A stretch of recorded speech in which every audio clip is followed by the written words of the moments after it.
Recent comments have sparked nationwide conversation as human rights lawyer and senior advocate of Nigeria, quite a popular one at that, Femi Falana, is calling on the federal government to urgently widen Nigeria's democratic space. Now, he spoke on Channels Television where he said a great deal. According to him, democracy cannot thrive in an environment where dissent is criminalized, political participation is restricted, and opposition voices are silenced. To discuss this and the comments that have come up, and also to comment on the comments, because that's what we like to do in Nigeria, on this very beautiful day of human rights in our darling nation, I have two fine gentlemen. Mr. Philip, how are you doing today? I'm good. Great. And Malam Okafor himself, the teacher. Rabbi, how are you today? I'm good. I'm gentle. Well, I happen to be in high spirits today because it's Human Rights Day, and I got someone locked up today, sir. Yes, it's a win for me. So you're celebrating that you got someone locked up? Yes, somebody that violated another person's human rights.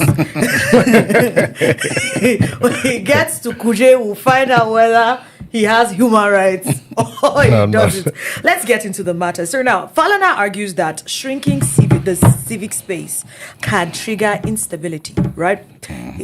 From the perspective of governance, how serious is this issue in the country today? I know we've discussed it a few times. Yeah. We've sat on it. We're like, two schools of thoughts. I know all the time you're mostly on the side of, well, nobody's being forced to do anything. Mm-hmm. You're mostly on the side of, hands are being twisted, even though it doesn't look like it. Do you think it's really that bad? Yeah, this particular case has a kind of integration with the insecurity we are suffering in the nation. Imagine our Air Force in less than an hour was able to go to Republic of Benin, to disperse the coup plotters and ensure it never went on successfully. And Nigerians are asking questions. How come we are not able to exercise decent capabilities across our own geographical space so that our farmers can go to farm, our travelers can travel, even people that are in the city could be so sure that the things they are sending to villages are being enjoyed by their grandmothers, grandparents, and all that. Well, had a lot challenged. Okay, even the headers themselves, not all headers are part of this. A lot of headers are suffering from all this. People can't even go to churches, safely. People can't go to schools safely. As we speak, our kids are still in captivity. In Niger State, I saw them celebrating that 100 children were released, as if one child alone is not enough for the commander-in-chief to actually ask the military to go into this forest and get me the criminals and let's deal with them. Yeah. So because this is happening at the same time, Falana is telling us that the coup that happened in Republic of Benin didn't fall from the sky. They were initiated by certain drivers, and that drivers has also been spoken about by the Communist Party of Republic of Benin, who said that by the time you continue to trample on the constitutional rights of people, by the time Democrats are beginning to do what dictators do, then dictatorship becomes attractive to the people.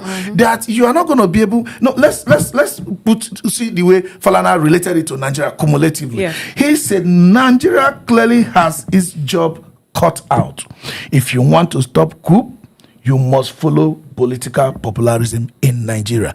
He went further to say you cannot have a situation where the country is moving towards one-party state and you want to export democracy. Nigeria has to put its own house in order, align with political popularism, so we can have democracy here. I've always argued that Nigeria didn't invent politics. By the time, you say you are a fashionable national chairman, meanwhile, you have INEC that actually says, this person is the national chairman of this party. You are not just doing politics. You are actually committing a crime. So when Nigerians say, that's politics, I say, no, that is not politics. That is a crime. That's impersonation. You are deceiving the public that you are a national chairman of a political... While you're not. So that was why I was very vocal when Wike and his cohorts went to PDP headquarters to take over the place with the chairman appointed onto themselves by themselves. That is wrong. So, you know that today they did another thing. Yeah, they did, because they had to continue. And when you continue in this line, that is what Falana is telling us. When you continue in this line, it has a consequence. And the consequence is not manufactured out of nowhere. It is manufactured from what we are doing at this moment. Okay, so you shouldn't stop people from protesting. If you stop people from protesting, that is suspension of the constitution. Whether it was done by a dictator or a democrat in quote, what you are doing is dictatorship. When you stop that, there is something you are not going to be able to stop. Well, okay, so I'm going to just continue from where you stopped, but I just want to ask Mr. Philip what he thinks. Do you think that Nigeria is genuinely moving towards a one-party dominant state? I don't have to think whether Nigeria is actually moving. It's already established that Nigeria is moving towards a one-party dominance. Why do I say so? If you look at the South today, in 2023, we have 4 PDP governors from the South. That is Delta, Bayelsa, Rivers, and Akwa Ibom. But when you take a look at that same South region, it is now a complete APC state. What happened?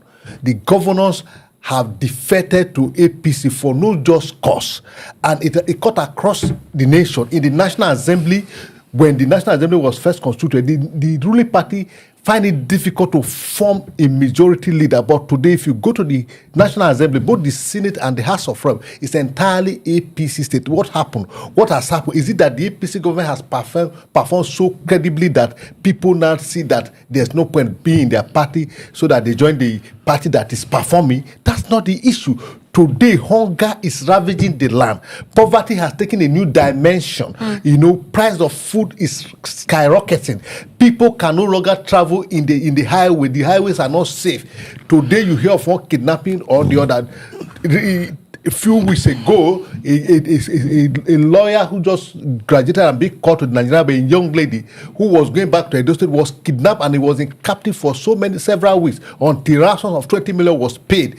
In Kwara State, those who went to worship in the house of God were kidnapped and 3 were killed, and on and on and on. Mm-hmm. But yet people are decamping to APC on daily basis, and you find out that all the other political parties today, they are in disarray. There's no single political party that you will see that's opposition apart from the APC that has this National Working Committee intact, from PDP to SDP to Labour and several other, even the ADC that just come aboard. There's packet of court cases that could go the way of those who are challenging the authority of the ADC. So these are the issues. So when you ask the question if the country is actually moving towards a one-party state, you don't need a soothsayer to let you know that the people in the driver's seat are driving this country towards a one-party state, and it's not going to be good for us. I'm going to come back to those very clear and harmful, or strong disadvantages that has on us. But let's come back to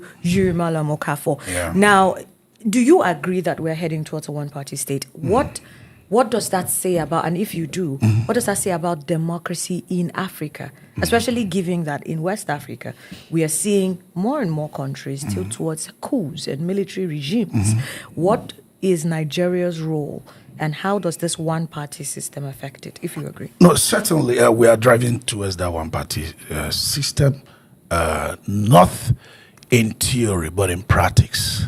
And that is going to be very terrible. We have 19 political parties today registered by INEC, and none is being deregistered. 19 of them. Certainly, you can't theoretically argue that we are a one-party state. But in practice, that is what is becoming, and that is even why it is more dangerous. So, Obasanjo said something that we needed to have our own kind of democracy, and I believe in that. I've always said something.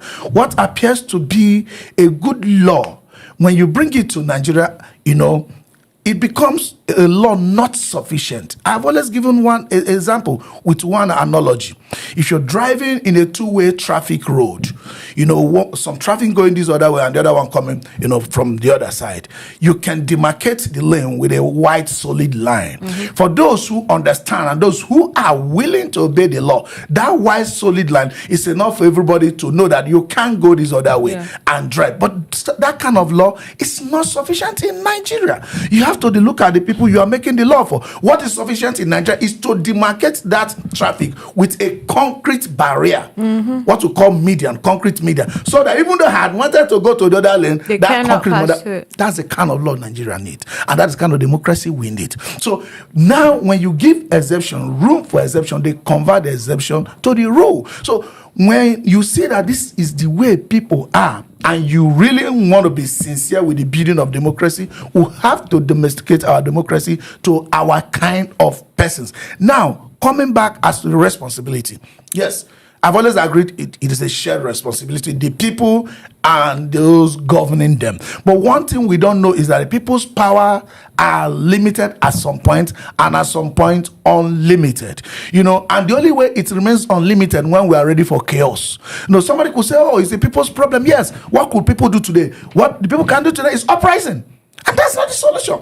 When the people go to repose, they have entrusted you with a mandate, their sovereignty, they have given it for you to use it for them for 4 years. So when you are misusing it, the people we are to blame are those in power. Let me tell you, look at what Falana said here. He said, they asked Falana if they are expecting more coup in Republic of Benin. He didn't mince words. He said, it won't be the last one, meaning that another one is coming. It's coming. He said, I am familiar with the political terrain. Once you put opposition leaders in jail, you send them to exile or kill them, you cannot have political stability. And they now ask him to drag this to Nigeria. He said something. He urged Nigerians to show leadership in stabilizing the region. The Nigerians that he was calling on to show leadership, is it you and I or those in power? It's certainly those in power. Even while there are shared responsibility, the custodian of this power, the custodian of this sovereignty is on the leadership, the people that have the power. The police that went to PDP headquarters to disperse people there, those are the ones that have the authority. If 3 of us on this table had gone to PDP headquarters and asked them to Turaki, you go home, Wike people, you go home, would they listen to us? No. So these people that have the authority are the ones responsible for this. If you go into management, there is something called 14 Principles of Henry Fryer. He says authority and responsibility is a pair, and it goes together. Well, I'm going to just real quick. Unfortunately, I don't know where the time ran to, but we're completely out of it. I need you to tell, what responsibility does INEC have? Because we have mentioned the INEC on virtually every political story in the past couple of weeks. What responsibility does the INEC have in ensuring that our democracy is preserved as it should be? The responsibility INEC have is very simple, is to act as a true umpire, to be independent of the executive, irrespective of who appointed them, because you have been given a mandate, just like he said that the people gave their mandate, their power to the president, to those in government, to supervise the affairs of the country. So also power had been given to those in charge of INEC to be in charge of conducting free and fair elections that is acceptable to all. Failure to do so, INEC could be complicit, and they will be the most culpable, offender in this regard. So INEC need to sit up. They need to realize who they are. They need to know that they are their umpire, and their role is to ensure that the people's vote counts and the right person is elected, and not for them to take side with one of those in contest, or to say that go to court, we have declared a result, whatever you want to do. No. The courts are not meant to be part of the electoral process. The electoral process begins and ends with INEC. INEC will declare election, declare result, and the people will be satisfied with the result. If failure to do so, INEC had failed in their duty. There's still time. This is still 2025. Election is far away in 2027, and all these things are happening. If INEC want to be relevant, because when it happens, it swallows everybody. Because if there's a coup tomorrow and the military takes over, INEC goes. Legislation go. The only people that will survive is the executive and the judiciary. So if we want to preserve our democracy, all hands need to be on this, especially that of INEC, who are saddled with the responsibility of conducting election.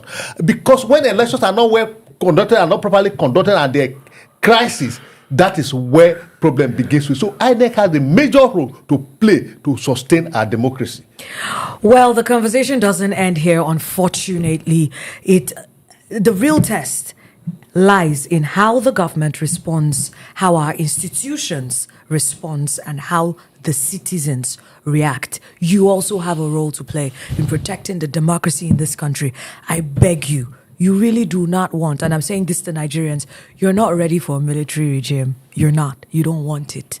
You think you do your due diligence. You're going to find out that that is not the best for the country. God help us. God help and bless the Federal Republic of Nigeria. Continue the conversation in the comments.